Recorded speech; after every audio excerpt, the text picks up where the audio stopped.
Welcome back, fellow American Horror Story fans, for the finale episode of The Creep on American Horror Story, my Roanoke nightmare, Roanoke, whatever the hell you want to call it at this point. We're kind of confused because at this point we are at the mercy of Ryan Murphy's interesting hint that he gave us a while back, saying that this season is going to be a show in a show in a show.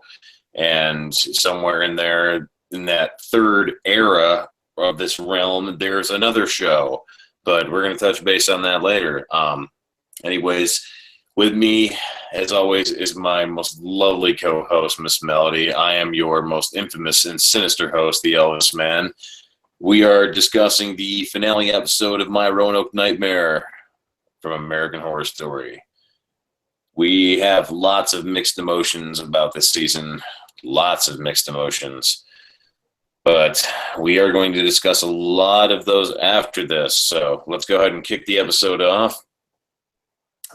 We start off seeing the whole group at some form of Comic-Con or fan appreciation event where there are just a shit ton of fans in the audience. People in pig masks, people dressed up as the Butcher. We got a host on the stage that is like drag queen hairspray extraordinaire. I am talking volumized to the max. Fabulous. It's amazing and beautiful. She kind of reminded me of Lady Bunny from the Comedy Central roast there of Pamela Anderson. But they get the whole... Kind of reminds me of every campy drag queen I've ever seen, ever. And I think maybe it's a tribute to RuPaul, but done very terribly because RuPaul is amazing and beautiful, and this is abhorrent. Well, we're seeing this whole panel of the actors from the show because we realized that the whole first season did happen. This is like a cutscene between My 3 Days in Hell before that happened. And we see Sidney talking about how he's got something planned for the future, and all these people here have no idea what is going to happen to them. This is basically like a pre-season. We even see Agnes in the crowd, and of course we saw what happened to her earlier on. The Butcher split her head right in half, giving each personality she had an equal portion. Actually, the medium, like, that bitch impaled me. So it's pretty much getting to know the cast. They're doing a promotional appearance. These people love them. Well, they're the fans that made the show so big because basically it was a massive hit. So they have such a gigantic fan base, and they're trying to display that here. And they're showing Rory. I think they're kind of giving a salute to all the actors of this season by doing this in a way. Because I really do not see too much pertinence to it besides this chick who believes she's from London with that horrendous accent, as Miss Melody pointed out earlier on. She has a Scottish accent, but, who's really paying attention to details in this show? But she is completely obsessed with Lee, and she loves her, and she looks up to her, and she drew a portrait for her, and she presented it to her, and Lee was actually very, gracious enough to thank her, and, she went about her way, and then everybody else was signing autographs, signing books. It seemed like a big affair. Everybody was happy at this point, and you see Rory and, what's her name? His wife. Audrey. They share a little moment, and then at the end, you actually see Cuba Gooding Jr.'s character, Dominic, raise up a machete, and it still frames on that. Like, is that like a premonition? Is that some kind of foreshadowing? Well, it wouldn't be a premonition. He did get hacked up. I guess you could say that was a bit of a metaphor at this point. Yeah, premonition wouldn't be the right word. But we end up cutting up to this same British London chick who presented the real Lee, hand-drawn picture of Lee and her daughter Flora at this fan base con thing. And she's doing some kind of online. It seems like a lot of this point, everything is done on YouTube. This is like everybody's YouTube comments and everybody's opinions, and it's like free range at this point. Just whatever anybody thinks. Well, speaking of free range and anybody chiming in, after Miss British Chick has her quick say about what's going on after season 2 and the whole like murder thing, they actually cut to seeing Lot Polk, the only remaining member of the Polk family, all messed up, like looking like he's been blistered by sunburn, and he's basically saying that he's going after Lee. He holds up himself an automatic or like an M16 or something. Lee killed his mother and his father, his little brother. When you're that backwoods, all you have is family. And they actually took their family away too, all the children. his family, so now he has a grudge against her. And he's made it known on YouTube that he's going to go after Lee. And then you see these beautiful, beautiful wedding pictures of Lee and Mason and their little girl. They had good wedding pictures. Shit was pretty. But anyways, yeah, we cut back and we actually are seeing the whole progression of Lee as she has been a cop and gets married, has kids, and then her epic downfalls we saw portrayed earlier on in the season of her pill addiction, and then, of course, Mason's death and her whole guilt behind that, or what she did. And just, this whole thing with Lee, it really left a bad taste in my mouth with her storyline. I don't know. Hey, pause. All right. Rant about Lee. Okay. You want to. We all knew that Lee was going to be the survivor, yes. But with this whole... I didn't know that. I thought it was going to be Dominic. I think that the majority knew that Lee was going to be the survivor, but the problem with this whole thing is that it was predictable, and on top of that, it left so little real character development because we were bounced all over the damn place. There was just so much going on. Like we said earlier on, a show within a show within a show, and then actually as we progress into this episode, this final finale episode, there's another fucking show in depth in this. It got so confusing to the point where it got convoluted as hell because there's too much going on, which is what American Horror Story is infamous for. Too much going on. There was a lot of things going on in previous seasons too, but at least they wrapped it up properly. They made it work. Like Asylum, it was a fucking a battle royale of crazy shit going on. Asylum was a shitstorm. Psycho Nazi doctors. No, let me have this. Asylum was a fucking shitstorm, but in the end, they still had character development. They had plot development, and they had a conclusion to where all the plots were closed. They were closed off, for lack of a better term.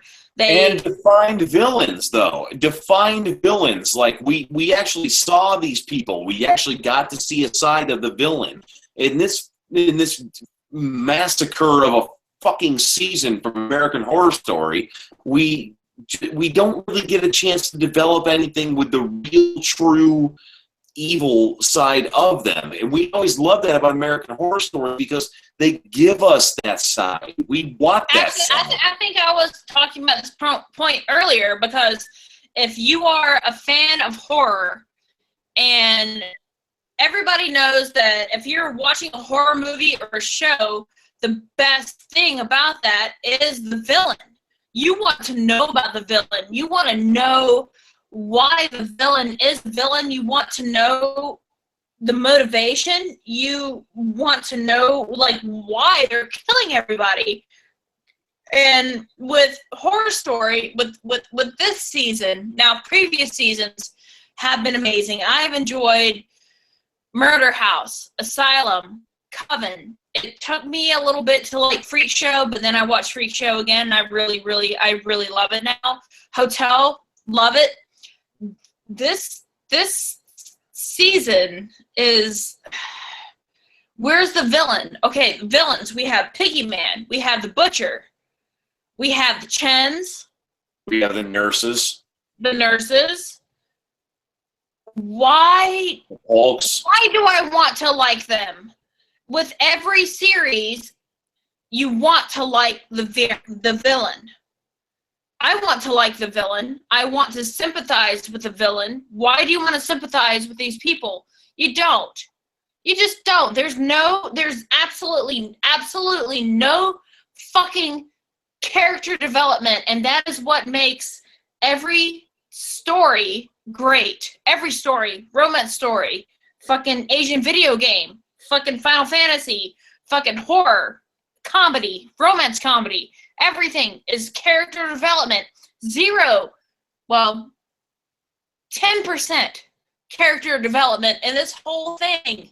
Like, yes, we feel bad for the Chins because they were just sitting there eating their fucking TV dinners in the 1970s, and oh, they got murdered. Oh, and now it's The Grudge all over again. Oh, boo-hoo, fuck you. Whatever. Piggy Man, it was the ancestor of the Polks. I forget his name. Something Kincaid. He got killed there. Oh, big deal. We don't know your backstory. We don't give two shits about you. Oh, the Butcher, we don't give two shits about you either because we don't know fuck about you. There was definitely a battle royale of different kinds of evil and villains going on here, and the problem was we never really got a good chance to develop any kind of relationship with that, because with every previous season of American Horror Story, we've always been given a character that is the true center, the true focus of the whole thing. I mean, no matter what. I mean, Jessica Lange usually is the person that we would think of in these positions. I mean, do not bring her into being a villain. No, in all the positions. You want to argue about Jessica Lange because I will argue with you about her. The only time she ever actually had the redemption that really gave me any kind of love for her role was Asylum. And I don't care what anybody says, that's my opinion. I mean, Jessica Lange has always played a bad person and everything else. She was a suspicious villain who knew about the house and murder house. She was a nun, but ran over a poor child when she was drunk and hit and run, and then ran off and caused so much chaos and misery at that asylum. But she actually redeemed herself in the asylum. Yeah, she felt bad after that. We don't even have to explain her role in Coven. We know that Jessica Lange in Coven was purely evil in that role. She was prepared to kill her own daughter, her own. It wasn't pure evil. I mean, when you say evil, that's kind of a gray area with Coven. Well, as far as I'm concerned, her afterlife proved that. I mean, anybody, like Papa Legbo said, everybody pays. Everybody has to pay. Everyone suffers. But in season 4, for those out there that know, that's not how Allegra operates. So I think that was inaccurate. But she got stuck in that house with the naughty pine with the axe murderer. That was fucking crazy. By the way, we're going to go back and redo. We're going to podcast all the series, all the American Horror Story series. That's what we're going to do. It's going to be not too bad. Might be nice. We're going to put something together as far as keeping the creep alive. We don't want to just totally end it here with Roanoke because. We're not going to end it here. I want to go back and do each season. Are you kidding me? Murder House, Asylum, Coven, Freak Show, Hotel. We have so much to say about all these seasons, and we cannot wait to do these seasons. This season was a little meh. I mean, I was meh about Freak Show, and now I absolutely love Freak Show. I don't know if it takes some warming up to it, but Twisty the Clown is one of my heroes. He should have got more airtime, but there is so much to each season that people don't see sometimes. Next to And Bloody Face, I think Twisty the Clown was probably one of the most maniacal characters they created. no, he was maniacal, but it was sad. I felt bad for Twisty. When you finally realize the backstory behind him, yes. But as far as, like, you know, maniacal characters go, Twisty and Bloody Face are right up there together. Bloody Face is way worse than Twisty. Yeah. There are a lot of villains that are way worse than Twisty. Twisty was just some dude that killed people. Well, let's get back to it. That. Let's get back to it. Fine, if you want to. We're going off on a rant here. We don't want to get too long here. Well, yeah, that's what makes it awesome. So we actually pick up and we see the lawyer that was trying to prosecute Lee talking about how he's trying to put this chick away.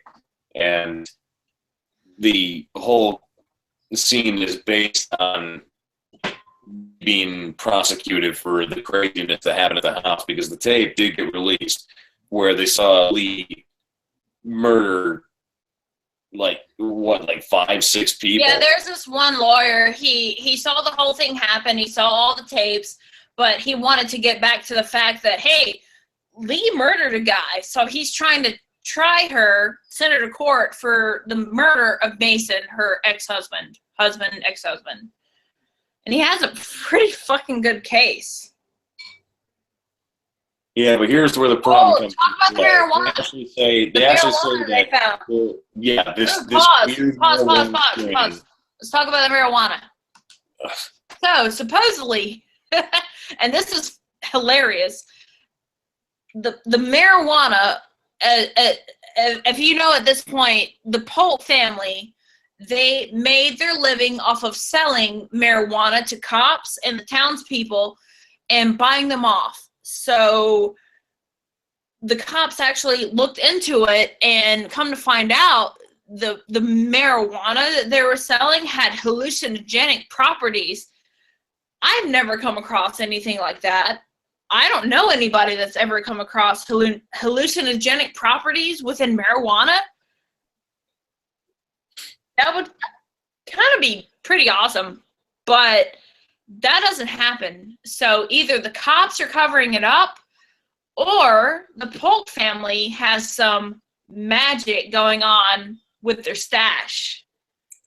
Well, they did actually say in the earlier episodes that the Carolina soil does make the cannabis grow quite tall there. They did say that in the episode. I can attest to that. That's absolutely true. So, but let's get back to it. Okay, fine. So we're seeing the jurors, and we're seeing the deliberation after the video is being portrayed in the courtroom. And after Lee went through the torture, you know, getting the fork stuck in her leg and her ear getting hacked off and pickled, and them hacking off pieces of her leg and arm to, you know, turn into jerky and eat, it was pretty horrific as far as like a quick summary of what has happened in the past few episodes. So they end up actually, yeah, this is just, wow. They acquit her.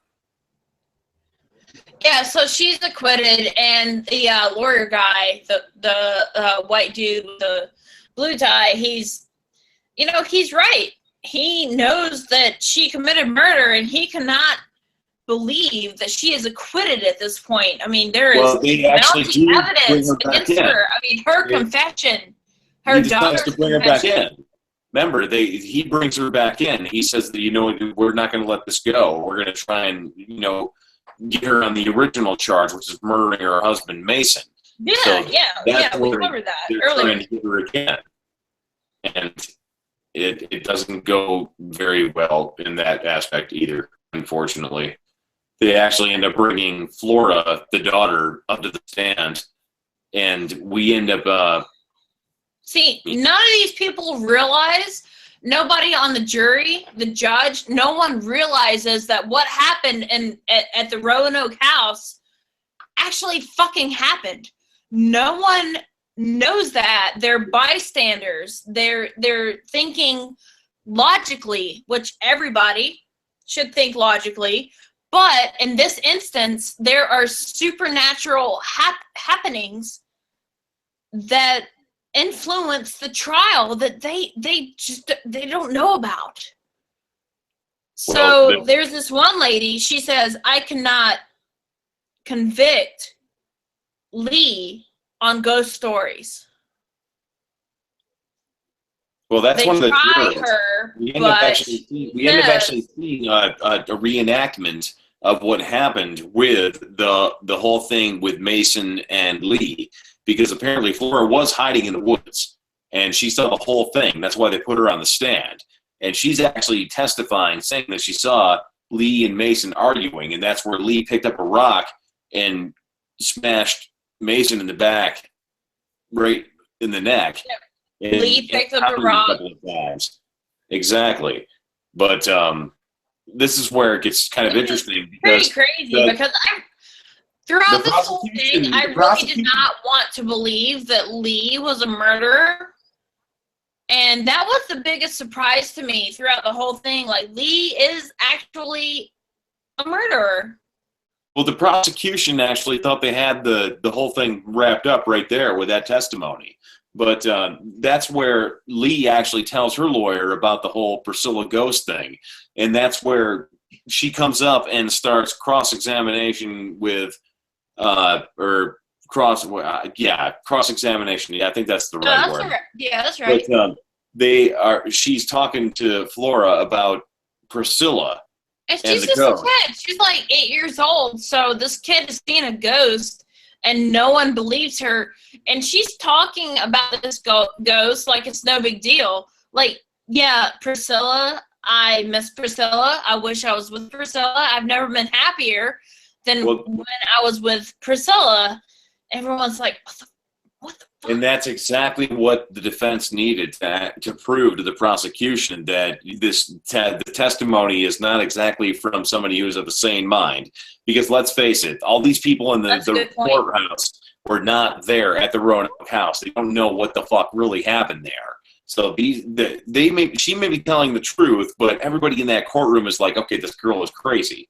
That's what they're thinking. And so that's exactly what the defense needs to get Lee off.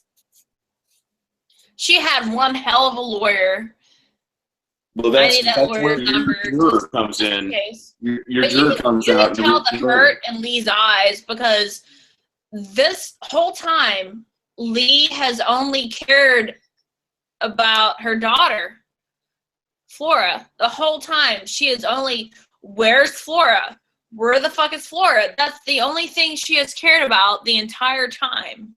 Yeah, it's Lee's primary focus about the whole thing has been Flora. That's it. But yeah, that's, like I said, that's where your juror comes in and reads the whole not guilty verdict, because they don't want to base a woman's future or, sentence on ghost stories.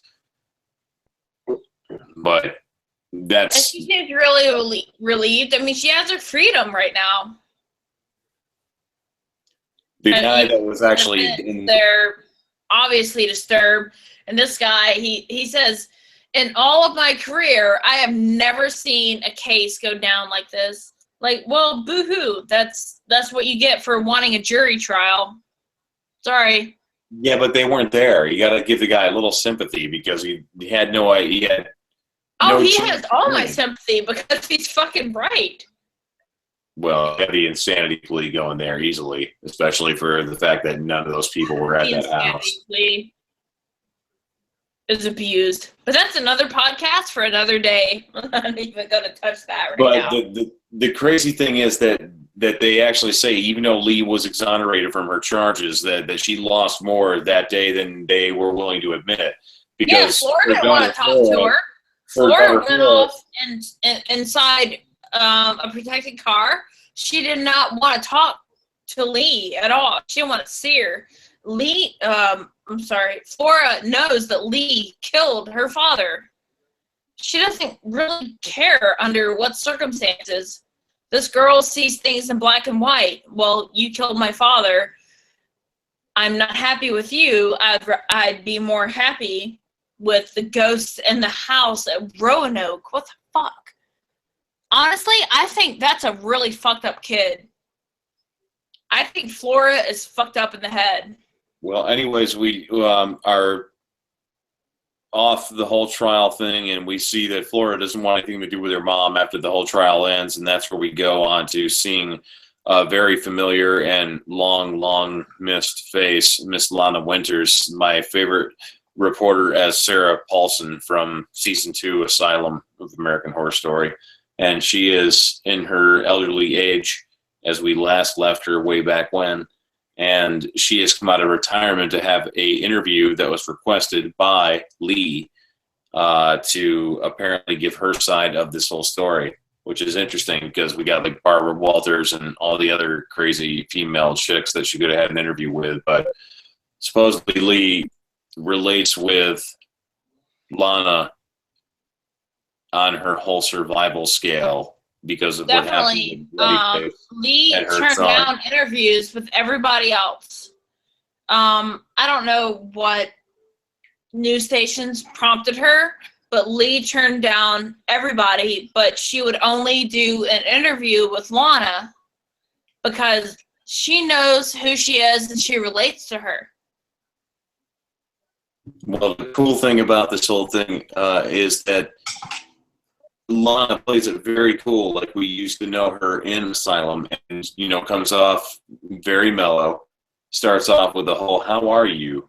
question, and basically talking about how she has had the opportunity to talk to other people a lot, but what primarily Lee wants to do is kind of confess what is going on with her daughter to try and reach out to her after all this has happened. And the only thing that, like I said, or you said actually earlier on, the only thing Lee has really ever cared about is her daughter, and that's all she wants. Yeah. So we get to the whole meaty conversation with Lana about the courtroom and what happened with Mason's family and the fact that Flora has been with the grandparents since Mason is dead, and she saw what she saw in the woods after hiding out with Priscilla, supposedly, and seeing Lee kill her father. She does not want anything to do with her mother, obviously, at this point, so that's why she primarily just wants to stay with her grandparents. But as we kind of progress through the interview, we love that Lana kind of gets to the point. She's like, "Why are you here?" Exactly. I mentioned earlier on, she had so many different places and people that she could have spilled this story to. And that's when we find out that the whole reason that Lee even chose to do this is because of her struggle with her son and killing her son. He calls her out on that, and that was rude, very rude. Like, well, you killed your son. You killed Bloody Face. And she says, I killed a psychopathic murderer. I was defending myself. I killed him before he could kill me. Which Lana didn't raise him. She didn't know him. If you look back to Asylum, they did not have a relationship at all. And then he tried to kill her. He actually killed a guard, brought them donuts so he could get in, and then snuck into her house, and she shot him with a pistol. Can't blame her. Well, she actually ended up taking the gun from her own son in that season, but we'll come back. It may have been her son, but she fucking killed him dead. If we're gonna touch base on things from way back when in the American Horror Story universe, we will definitely touch base on that, most definitely, because American Horror Story Asylum is my baby, and we will definitely touch base on that. Yeah, we're gonna do that. We're still in the interview with Lana, and Lee is speaking to the camera, telling her confession to Flora about what happened and how she wants to be with her, and that's when Lana just comes out and says, "Okay, you did that. Now where is she?" And Lee's like, what are you talking about? And like, well, Yeah, she doesn't realize what's going on. An hour before the show went on the air, she was reported missing by her grandparents. So Flora actually is missing. And now Lee is going kind of crazy. And now Lana is drilling her, saying, we know that a mother missing her child would do something insane. And she jumps up, is ready to run out of the place, but that's when we hear gunshots. And we're talking like multiple gunshots. And Lee's like, that's an automatic weapon. And just as one of the people are going towards the door, we see like 5-6 automatic gunshots come through the door and take out the guard. And Lot Polk, the last remaining surviving member of the Polk family, comes in with his M16 or whatever kind of automatic rifle he's got, and he's aiming it straight at Lana and Lee. He's there for Lee. We know that because he blames Lee for everything.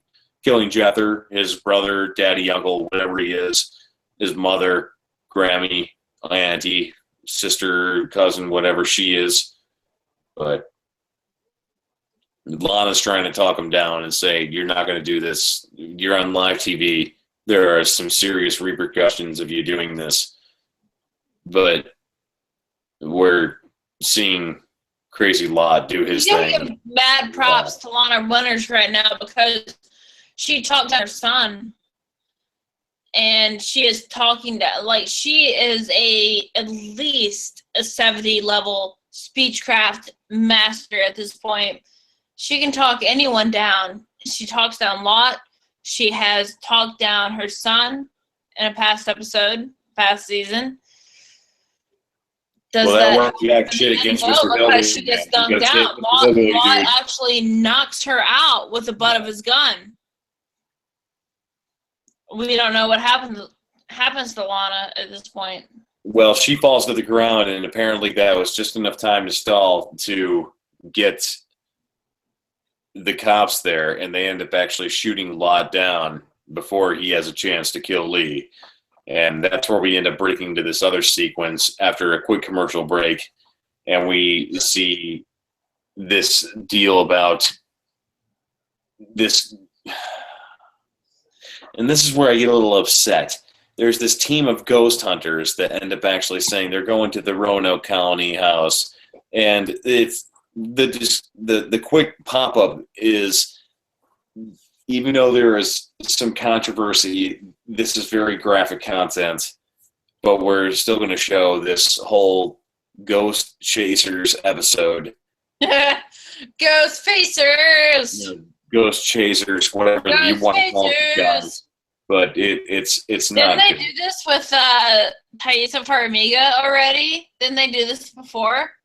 So they're doing Ghost Chasers again.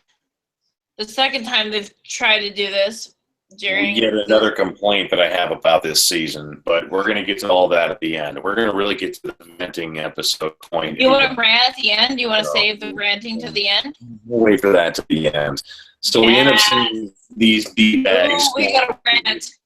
The Roanoke house, and we're seeing them talking about how they want to get in and do some filming where it's been linked off. Their whole thing, they have this guy, and he's a dick, and he's like, we're going to break in. And they have a dork. He's like, we're going to break in. And then they bring in Ashley, who is Cricket in the show. Now, Elvis, as far as Cricket and Ashley, do you think that Ashley, not Cricket, is actually able to read like signals and fucking shit? What's it called? Be like a medium or some kind like of a medium. Yeah, exactly. Somebody can kind of mingle with the other side or whatever you want to call it. But yeah, do you think that's Ashley, the real guy? Do you think he can do that or no? Well, we're seeing this 5-person team roll up in here. We got these 2 crazy hosts. We got this chick that's their co-chick host, whatever you want to call her. And we got these 2 other camera guys, and now we got Ashley, the guy who played Cricket in the part of the team. Nightmare. But I mean, they're basically saying, well, we don't care. The house is layered off with chain link fence and barbed wire. Yeah, I mean, they don't want people going in there. It's there, and they don't want people going in there because of what, my Roanoke Nightmare did with the filming. They don't want people going in and getting into trouble or causing trouble, whatever you want to call it. So they're going in, they're setting up cameras to try and hunt ghosts, like thermal cameras and different kinds of recording devices, whatever you want to call it. And they're talking with Ashley, the guy who played cricket, and about some of the craziness that happened. But we have to remember that when he was there, we heard this earlier on, when Rory and some of the other guys, Monet, were talking with Matt in the kitchen of the Roanoke house. So like, when were you here filming this? Oh, we were here in the summer. And then that's when he directed their attention outside, and it was the blood moon. That's when they were there. That's when the crazy shit was going down. But now they're back here during the blood moon, which they were so proudly exclaiming that they were there for. They're searching the house, and they're going back around the murder scenes of where Dominic died. They're right there at the door where the piggy man sliced him up with his machete. And they're walking from room to room, and they're going to a scene where Rory got knifed down by the nurses. And all of a sudden, out of nowhere, one of the sheets from the beds goes flying into the air. And the guys are like, wow, that's crazy. The air was so still. Like, nothing should have happened like that. Whatever. And Lee's the only one that knows that there's going to be shit going down. Well, we see one of the female ghost hunter chick or ghost chaser chick come walking down the hallway, and they're talking about how the energy has totally changed from, daytime to nighttime during this whole blood moon phase. And they're like, wow, the energy is so intense, It's super freaking cheesy as far as like ghost hunting shows go. But then we see Cricket, or whatever his name was again, and he picks up this Ashley. Yeah, well, he picks up this bonnet-looking thing, which is really a bonnet, and it turns out that this is the original kind of old-school 17th century Roanoke colony kind of bonnet thing. And that's when things start getting really weird.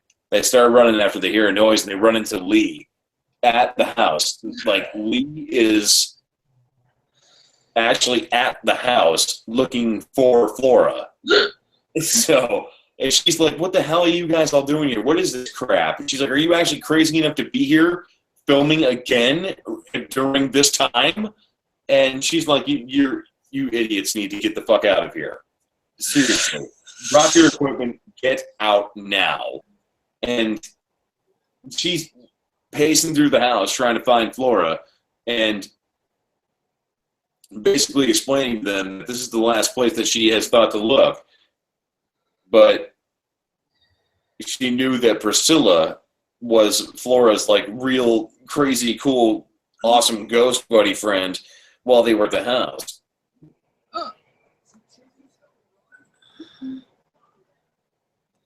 So anyways, we're back in the house, and we're seeing the ghost hunter guys, and they're following Lee, and they're trying to, get an interview with her, trying to make her part of the show and make her popular or whatever. And Lee is like turning around and telling you need to get the fuck out of here, because you know something, this house is a funny way of tearing the smile off your stupid frat boy face, I believe is exactly what she said. When we hear this like thing go rattling on the floor, they turn around and there's this like ship, this model ship that gets thrown on the floor. So the ghost hunters go to their computers and their technology, and they're seeing like really, really cold spell area that looks exactly like some sort of a human figurine crawling on the wall and knocking it off. So apparently ghosts have some kind of a weird cold heat signature. This is cool. This is breakthrough ghost technology right here. So they end up actually recording some white noise into another room, and they start playing it, and it turns out it sounds exactly like Priscilla. So Lee is at the point where she's like, you know what, get the hell out of here. You need to leave like now. And these guys are like, no, we don't leave. Spirit chasers don't leave. We don't run. It's probably the stupidest thing they could probably ever do.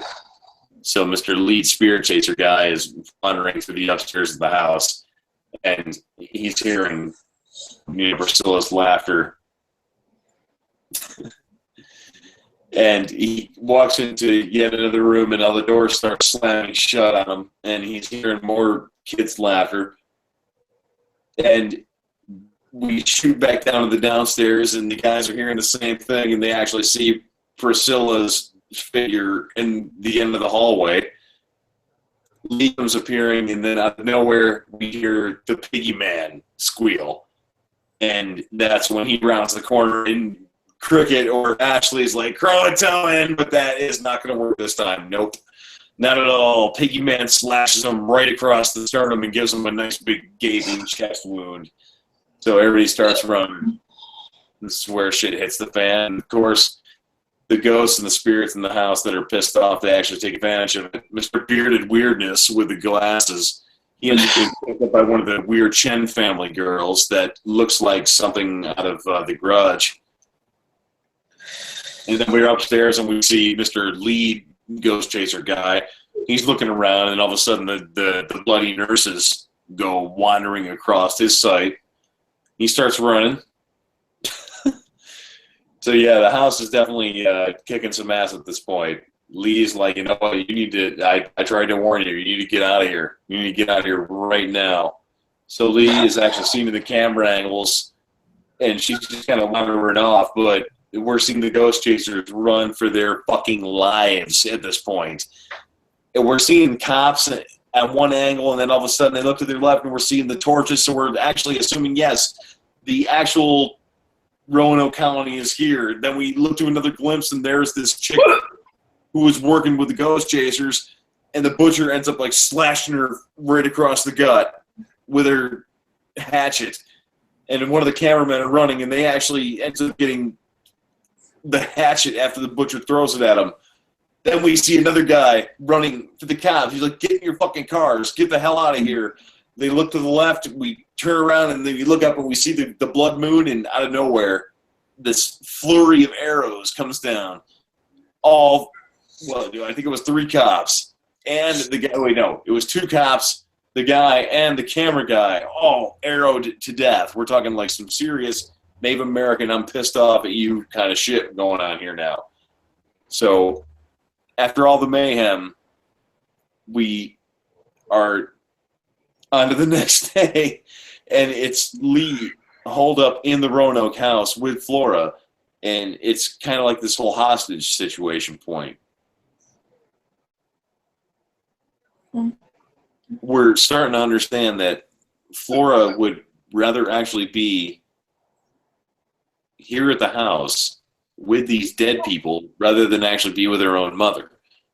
But you can't honestly blame her after she finds out that like the only 2 people she really cares about, one is dead thanks to the other that she supposedly was supposed to love. So mom kills dad, and not good. But we're kind of bouncing back and forth with news feeds here, and we actually end up bouncing to this weird plastic Conan O'Brien, weird-looking fucker who ends up interviewing Lana after she has recovered from her attack from Lot Polk. And he's kind of describing how Lee and Lana are somewhat similar. And Lana is kind of like, okay, well, if you want to really compare us that way, then yes, I guess there are certain points, yes, like the fact that we're both of singular thought, like a dog with a bone. And when we kind of latch onto something, it becomes our destiny. And we'll do anything to see it through. But the thing with Lee is that it's basically all about her daughter, as we know. The whole thing, it's all about Flora. Flora. But as we're kind of fading back into the Roanoke house scene, we're seeing Flora up on the 2nd floor with her mother Lee with a gun, looking out at, well, Lee's looking out at the cops and the surrounding people that are there to probably take her to prison. And Flora's just kind of drawing into the dust of the floor of the Roanoke house. Kind of nice, actually, too. If you actually stop to look at the whole drawing, it's kind of nice. But Lee is trying to reason with Flora at this point. She's trying to figure out what exactly is going on with her, how she survived out there so long, and Flora's like, yeah, Priscilla is the one who showed me how to do this and that, and she showed me how to survive by eating these berries, and it's like I said before. I mean, what exactly does Priscilla have to do with this whole thing? I can understand how she's looking for a friend, like a whole poltergeist kind of thing, but as far as a real definitive evil plot line to this whole season, it doesn't make any sense to me. There's no real character build on Priscilla. We know that if we look back on the previous Roanoke story, Priscilla was sacrificed, and that's pretty much the extent we know of her as far as her background story. And I don't honestly see where she is so important to this whole storyline. I understand the whole Flora kind thing, but why waste so much airtime with this season with that strange relationship when it could be built on so much more?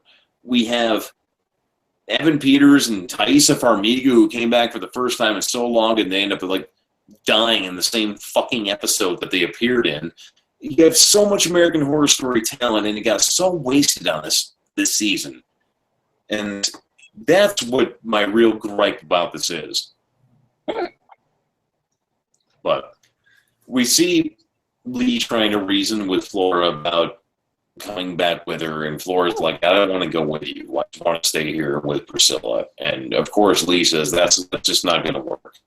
So Flora says, well, it will work if I'm more like Priscilla, meaning she wants to die and be there forever with Priscilla in the whole ghost form. And of course, Lee doesn't want that at all.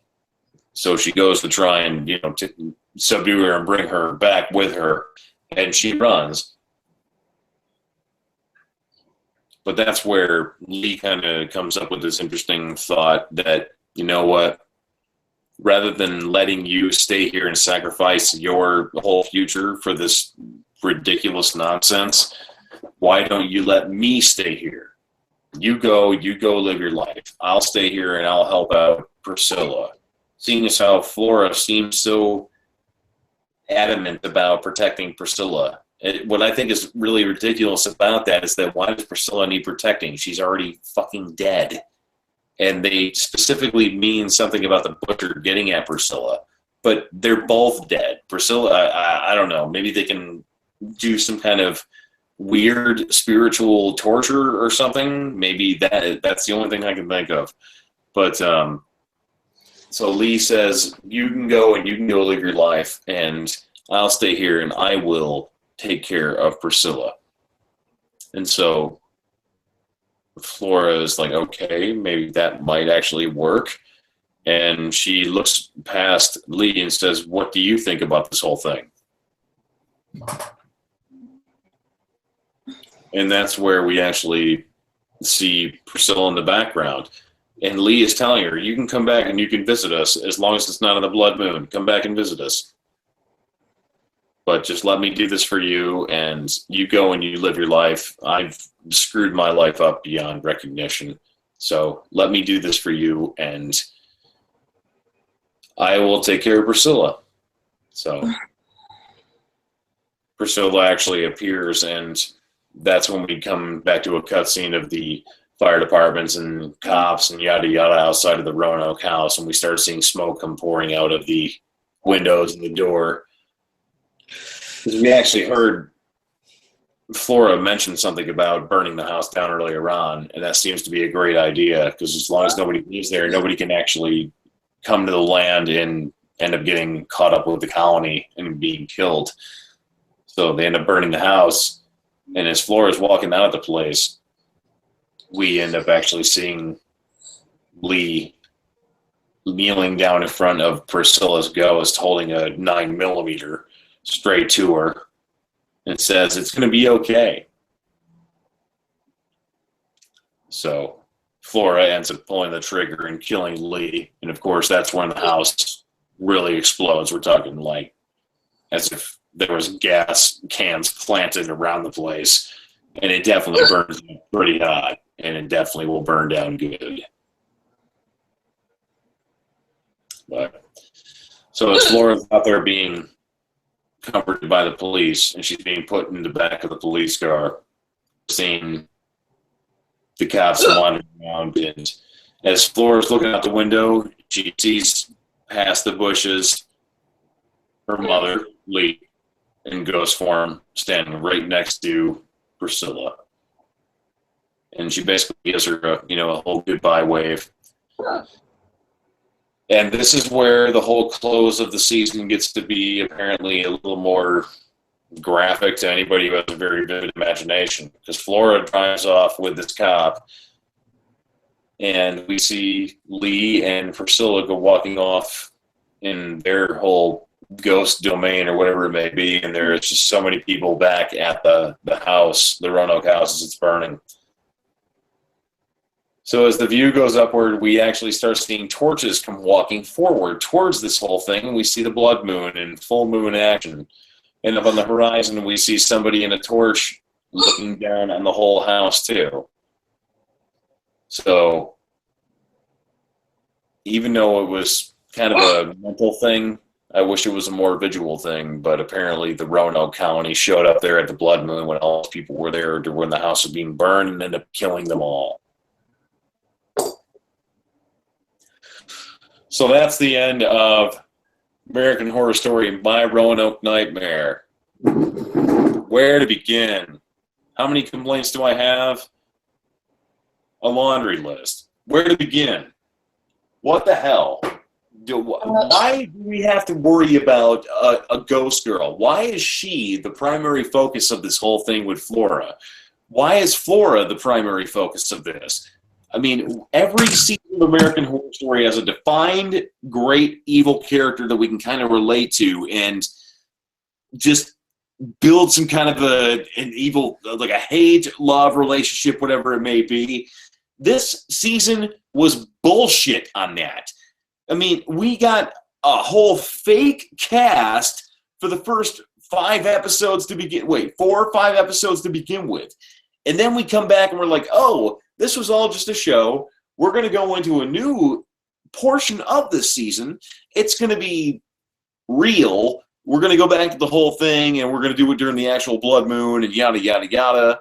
And, I mean, yeah, there's a body count there, but still, lots of fucking confusion.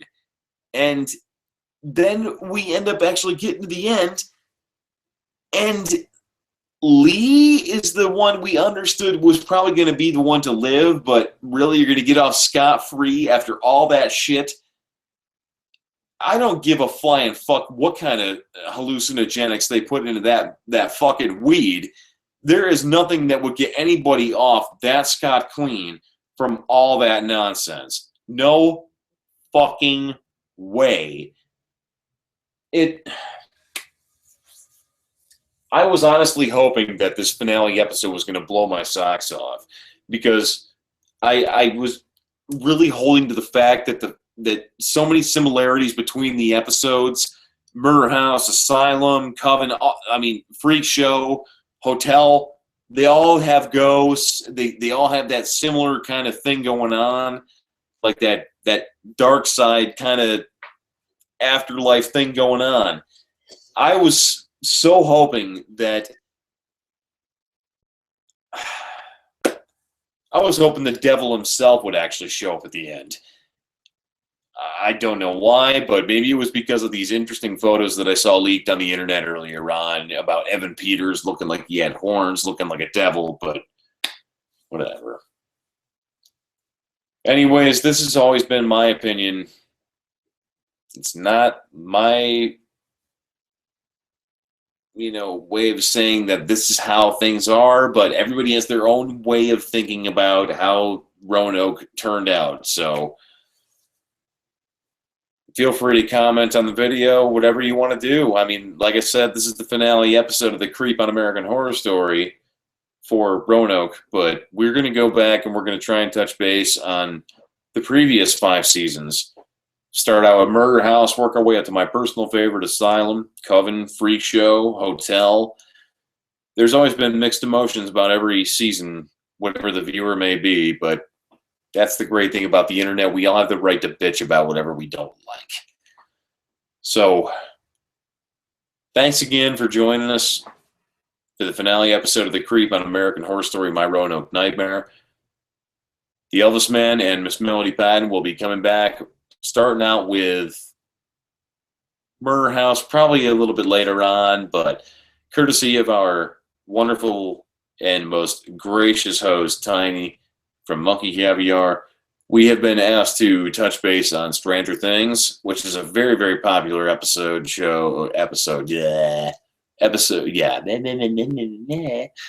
Very popular show that has come out on Netflix. So, being a child of the 80s, it's kind of, flattering to touch base on Stranger Things, touching base on all the things that it does back in that era. So we look forward to touching base on all the interesting facts of Stranger Things leading into its new season, which will be coming out probably in the next few months. And if there's anything else that you guys want to talk about, please feel free to hit us up in the comments. We want to know. But it has been a pleasure going through Roanoke with you all. This is the Elvis Man signing off. Thanks again.